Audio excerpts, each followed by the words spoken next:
lot can happen in 7 years. 7 years from now, we could be working jobs with augmented reality, with artificial intelligence. We could be driving to work in a self-driving car. We could even be colonizing Mars. But 7 years from now, the world could also be at a crisis. It's predicted that in 2025, 2/3 of the entire world population will be suffering from water scarcity. So water scarcity is the issue with, it's a global issue that people have a lack of clean water for drinking and for bathing and for any uses of water. So it's predicted in 2025 that 2/3 of the world would not have a comfortable amount of water to use. So for us, we want to focus on the micro level because there are nonprofits that are working on the global level. But I'm sure that you all know about Flint, Michigan and their crisis a couple years ago. There's also a crisis going on right now in Philadelphia, Pennsylvania, which is where we want to target. So one of the main issues with water scarcity is that there are high lead levels in the water. And this can be because of various reasons, because of paint, because of the poor pipes.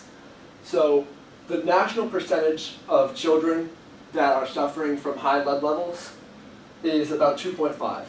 But within low-income families in Philadelphia, Pennsylvania, it's approaching 8. And so this is why we want to target this community. And here's our solution. So what this means is we want to approach the problem from an awareness level. We want to make people know that this is a problem because most people haven't heard that it's an issue here. It didn't get much publicity like Flint did. So we want to create fundraisers. An example of one of these that we're working on right now is a water drive, similar to a food drive, but we would collect water bottles, like physical water bottles that we can give to families that don't have clean water to drink or to wash their dishes, because believe it or not, washing dishes with unclean tap water can also cause high lead levels in their blood. And we're going to pair this with an online site through Indiegogo, because it's not an innovative solution, so it wouldn't fit in as well on a GoFundMe or on a Kickstarter. But Indiegogo, I feel like we could really have a good platform for raising awareness and building funds to support.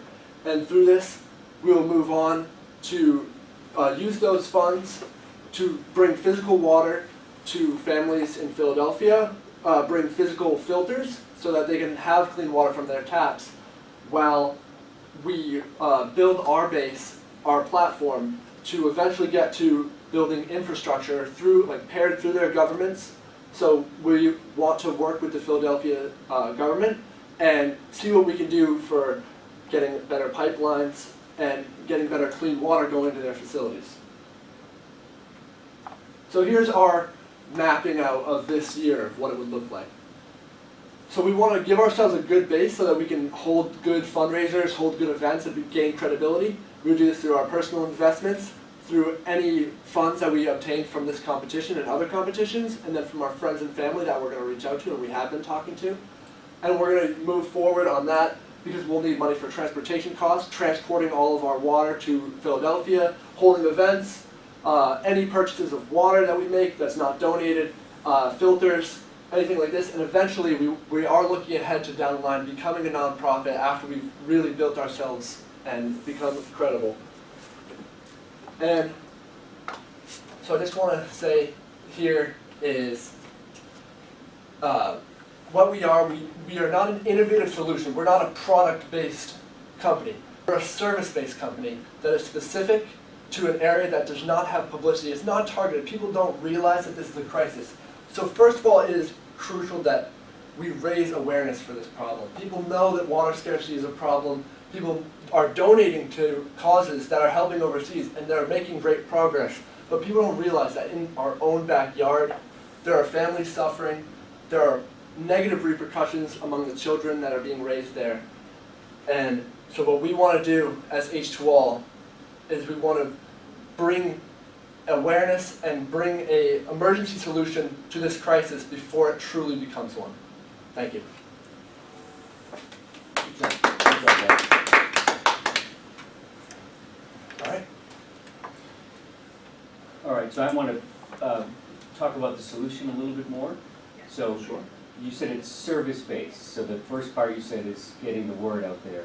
Yep.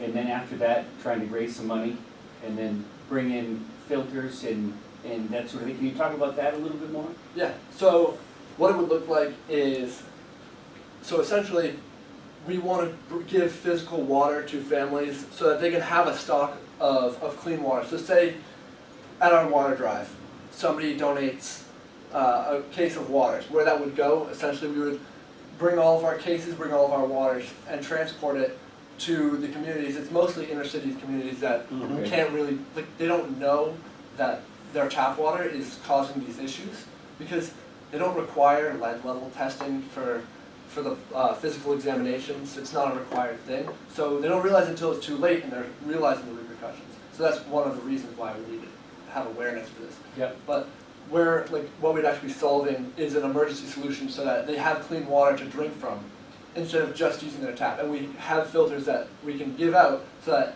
if needed be, which, you know, oftentimes you can't always be getting clean water, and they're like, oh, I guess I can just fill up this glass. And so we would be able to solve that little portion of it, which would have benefits to the overall health. So the problem with Flint, Michigan was that the government hid it from everybody because they didn't want to know, people to know there was a problem, right? And then it got exposed because I think some child went to the doctor's office or something and had high levels of lead. So you may be fighting against municipalities to come in there and help. Okay, so my comment to you would be, what if you provided people with lead tests to test their own water, to help them with their own awareness? And then by identifying the folks that are positive in those areas, getting them the resources of how to contact you, how to do their own water drive, things like that. You know what I'm saying? Yeah. You may have a problem reaching out to people. Yeah, Right. that's a good point. And that's why we want to be a platform, per se, as opposed to like, we're making this specific product that can solve your problem. It's like we're a platform that you can rely on. And like with that example, I know Reuters did a survey, but they actually tested lead levels in 100 or 200 of the Philadelphia youth, and that's where I got that statistic, you know, where it was like 8% of children had high lead levels. Correct. But you don't see it on the news, right? Right. That's part of the issue. Okay. That's why we're here. And that's what the awareness is all It's about. almost like a water in a box, so you pre-qualify them with a lead test. Yeah. And then you provide like water in a box, which includes the water, the filters, the... I'd even go one step further, because you can even buy these very inexpensive lead tests for your house. With sodium sulfate, hexahydrate, something like that. You drip it on there and it turns black if it's lead. And you can, so it's a very, very low cost way of teaching people if there's lead paint in their house. And kids are cheating on, you know. So there's all different things you can do, because there's been a lot of work done on lead. So there's a lot of work that, there's a lot of information you can provide to people for resources that are out there through your business. So, just things to think about. Yeah. That's a good one. I'll see you guys. So, you know, absolutely, you guys are gonna be the experts on getting the lead out of someone's house. So think about how do you detect it, how do you remove it, how do you identify it, and then how do you get resources to people like that. And is it typically concentrated in older cities? Yes, Older towns because and cities? all of the pipelines are now decaying and that's. But they're all lead back then. Yeah. All right, my parents owned a house in Lowell here, and we had the plumbing done maybe 15 years ago. Every trap in the house was solid lead. Sounds like So the they lead use is the close to mescaline. the house. So it's house to house, it could be different. It's with- not with just the neighbors. pipes. Yeah, it could be So house to I'm house. thinking the whole neighborhood is really Correct. affected, but it could be house to house as well. And so they could test their own house, and it's very inexpensive to make that test. So, something to think about, That's a you guys. great point. Yeah. It's a very important thing you guys are trying to do. It's a great idea. Excellent. It's gonna help a lot of people. That's the most important thing. Yeah. Absolutely. Any other questions? All right, thank you guys. Hey guys. It's a pleasure.